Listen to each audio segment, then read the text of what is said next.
La agenda política.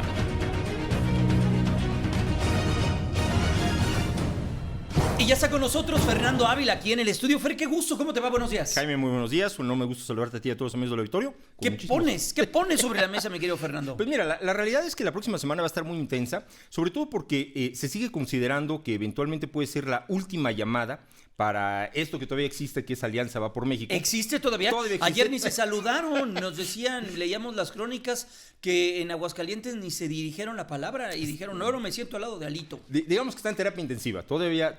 ¿Se mueve? ¿Mueve la patita? Todavía sobrevive, aunque usted no lo crea. Y lo cierto es que puede ser la última llamada precisamente porque, como bien mencionabas el día de ayer, una vez que en el Senado de la República se retira de la votación este dictamen, se llevará nuevamente al Pleno la próxima semana.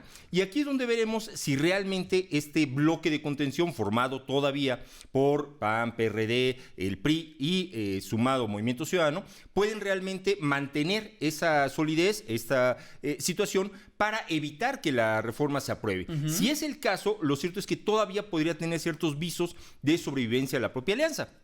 En caso de que se rompiera, como incluso se presume que ya está sucediendo, que hay algunas formas en que se puede ir avanzando, que pueda transitar, como se dice en el lenguaje parlamentario, en donde a través de algunas modificaciones al propio dictamen pudiera aprobarse, esto podría realmente fracturar quizá, posiblemente ya definitivamente la propia alianza, sin perder de vista que al final de cuentas no implicaría necesariamente que en el caso particular del Estado de México esta no se llevara a cabo. Uh-huh. Se vería muy complicado en el caso de Coahuila, por supuesto, toda vez que los vínculos o las relaciones que tiene el propio Comité Nacional con la propia elección de Coahuila podría dificultar mucho esta alianza, pero en el caso del Estado de México, aunque podría resultar muy raro, podría ser el último estado donde se mantuviera como tal la propia alianza con miras a la elección de la año que entra.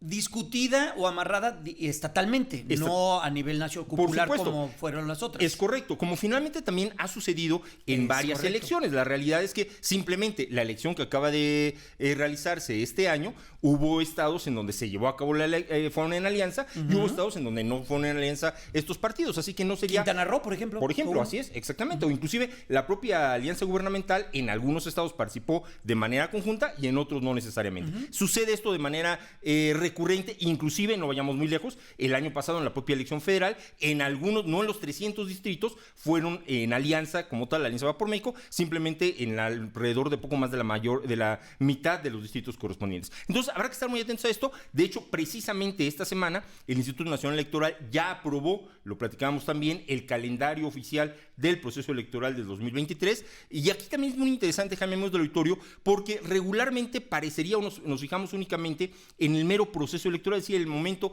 en el que votamos o acudimos a las urnas, pero lo cierto, por ejemplo, es que se da a conocer cómo va a estar este calendario. Se está hablando de 23 procesos medulares o actividades, uh-huh, medulares, que incluye cerca de 450 subprocesos, 222 en el caso de Coahuila, 202 en el caso del Estado de México, y bueno, son elementos que empiezan ya a trabajar inmediatamente con miras justamente al registro como tal el 1 de enero, ya para arrancar formalmente. Las campañas se iniciarán en el caso de Coahuila el 2 de abril y en el caso del Estado de México el 3 de abril, 59 días y a dar con todo lo que viene. Oye, ayer hablábamos con el dirigente del Partido Verde en el Estado de México y ellos dicen que van hasta ese momento solos, que van a ver qué es lo que dice la base, qué es lo que le van a preguntar a su gente interna del Estado de México. Lo que van diciendo, que es un poco incluso lo que estamos comentando. Eventualmente, no sería tampoco la primera oportunidad o ocasión en la que el Partido Verde en efecto va de mano solo. Insisto, San Luis Potosí, por ejemplo, fueron solos el gobernador y ganaron. Por supuesto, entonces... Carmona. Exactamente, entonces puede suceder una circunstancia similar, lo cual de alguna manera implicaría, por supuesto, o reagruparía un poco cómo se están percibiendo los números en el caso precisamente de la candidatura de la maestra Delfina, toda vez que, por lo menos lo que se estuvo reportando la última semana, ha bajado considerablemente lo que traía de ventaja, todavía ella designada y de alguna manera todavía no formalmente como candidata, pero está bajando sus números comparativamente a lo que pueden ir subiendo los posibles o los eventuales candidatos de la propia alianza. Así que habrá que esperar, y si en efecto el Verde va solo, pues esto mermaría directamente en lo que pueden ser las condiciones de la propia maestra.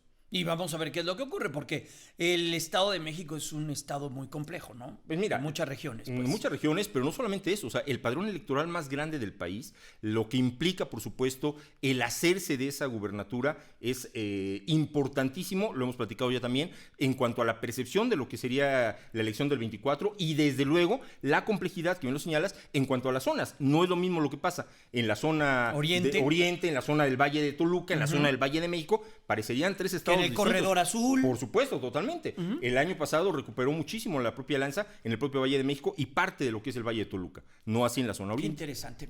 Y veremos también el papel de Movimiento Ciudadano, todo eso, ¿no? Por supuesto, que hace 6 años Movimiento Ciudadano fue un elemento medular en el triunfo del actual gobernador, no necesariamente en esta elección, en donde juega más del lado precisamente de los contras al propio gobierno que lo que sucedió hace 6 años. Fernando, gracias. Un gusto, Jaime, excelente domingo. Gusto verte y estar aquí en cabina, Fernando Ávila. Vamos a la pausa, es muy breve, regresamos.